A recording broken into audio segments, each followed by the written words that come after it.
Sebastian Rogers has been reported missing by his mother. The last time she saw Sebastian, he was getting ready for bed. As far as the world knew in this moment, Sebastian Rogers ran away from home. It wasn't until social media started uncovering clues that would make the world think otherwise. Given Katie Proudfoot says she's the last person to see Sebastian the night of February 25th. But what happened within hours that made him disappear, and why did Chris? Katie's husband seemed to have all the answers, even though he claims he was at work the night Sebastian vanished.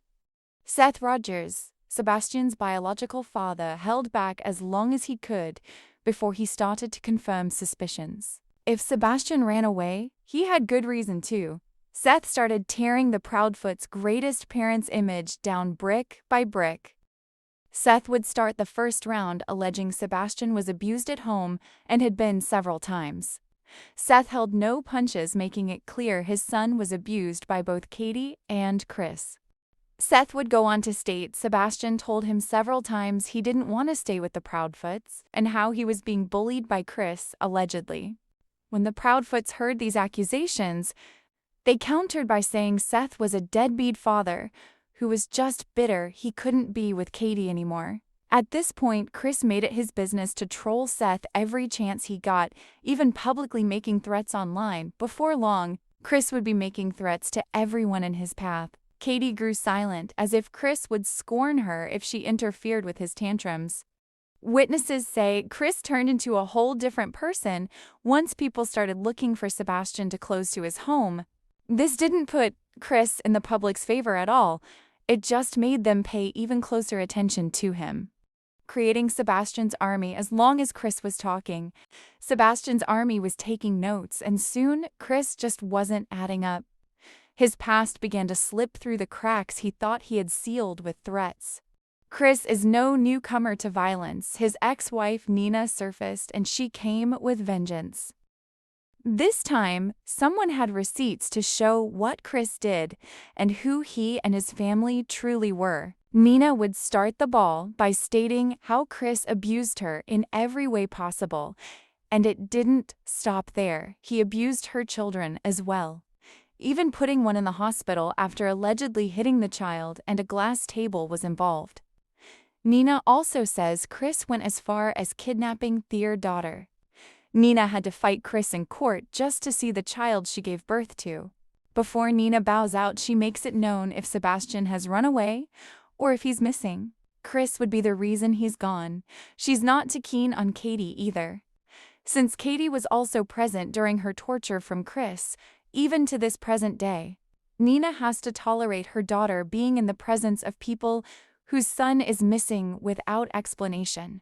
This did nothing but equip Sebastian's army even greater with information.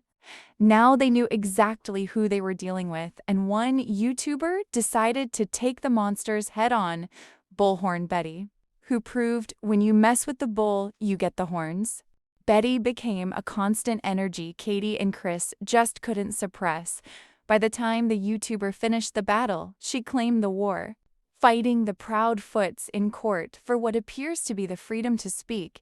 Not only did the pair want her to shut up, they wanted her to stop looking for Sebastian, forming troll groups to try and scare the child activist off. A short time after, a video would surface, and the world couldn't believe what they were seeing. Sebastian Rogers alive. At a restaurant with his mother, Katie Proudfoot. There he was, in the flesh. After observing the vid, Katie's movements in the video suggest she's looking for someone, but who?